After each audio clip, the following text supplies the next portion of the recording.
On one of those "It Happened Today" websites, it says that November 12th was the date when King Canute of Norway died in 1035. I think we can do a little better than that. November 12th is the date that King Canute of England died. King of England and of the tides. Now, I confess to being a little bit conflicted about Canute or Newt or Nuter Inriki, or however you want to mispronounce his name, because I'm really not a fan of the Danish invasions of England that so weakened the House of Wessex that it semi-perished in 1066 when William the Conqueror came over. I've never quite gotten over the death of Edmund Ironside in 1016.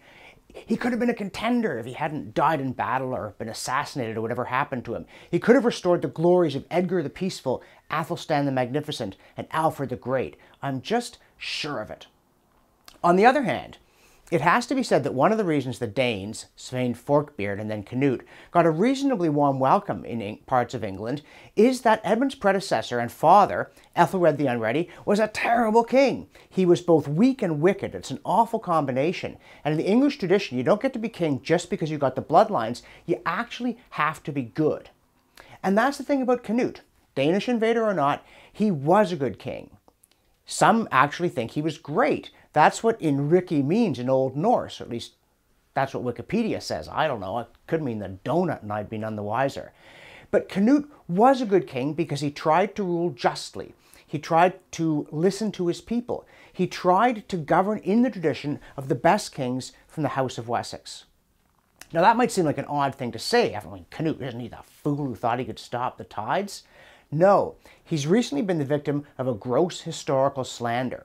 The real story about Canute, the one that was told in the English-speaking world for the better part of 1,000 years, is much more revealing, and it shows Canute in his true light as a great and honorable king. It went like this. After he took the throne of England, his advisors were flattering him so egregiously, saying, "You're such a great man, you're so beloved of God, you're so wonderful, you could even stop the tides."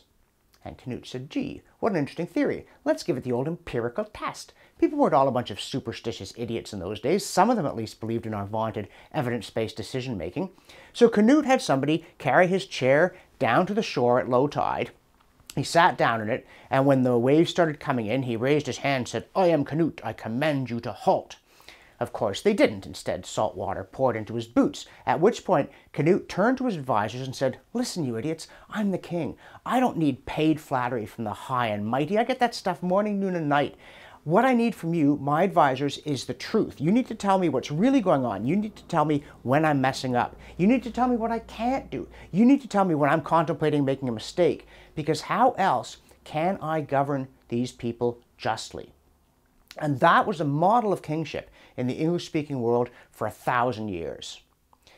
Now, the Danish invasions of England in the end turned out rather badly. Canute was succeeded by his son Harold Harefoot, who was miserable and probably drank himself to death.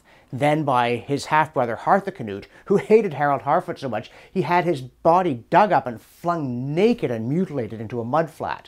There's a little bit of sibling rivalry going on there. Eventually, the House of Wessex came back briefly with Edward the Confessor. Then you got William the Conqueror, and the long struggle against the Norman desire for autocratic rule that eventually led to Magna Carta. The whole thing's a mess. Like I say, Edmund Ironside, he was my guy, and I still believe in him. But however that may be, the truth of the matter is that Canute was a very good king, if not a great one, who deserves to be remembered as the King of England and as the man who didn't think he could stop the tides and wouldn't listen to idle chatter to the contrary. I ask you, how many of our contemporary politicians will be remembered centuries later for their indignant rejection of that kind of flattery? Until we can answer that question, don't look down your nose at King Canute.